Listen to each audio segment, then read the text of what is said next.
enforced under the Animal Protection Act. Forever Homes Rescue Society and Carmen Elaraj will appear in court early next year to face the charges.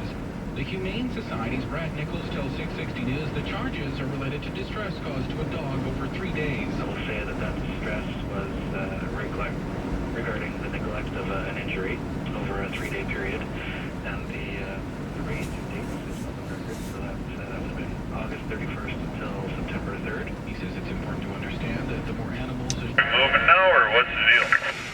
Oh, I'm supposed to come by me there, and I gotta be... What's that?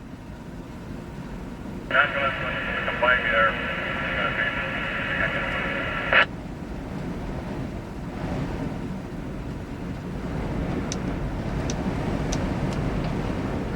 Reading, writing, and moving behind the wheel.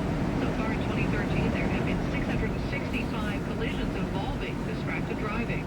Coming up, traffic and weather together, including the terrible visibility as traffic stacked up all over the city. Deerfoot especially slow. 660 News Time, 3:40. Christmas is gonna suck this year. It sure is. With a no-disc central vacuum. I'm surprised he hasn't got his lights flashing. And you'll save $200. Get a free HEPA filter and free installation. And it's installed by Christmas or it's free. Plus, get the guaranteed best price on Miele and Dyson vacuums while supplies last. Exclusively at Superior Vacuums. 3 locations across from McMahon Stadium, in Southland Crossing Mall, McLeod and Southland, and in Okotoks.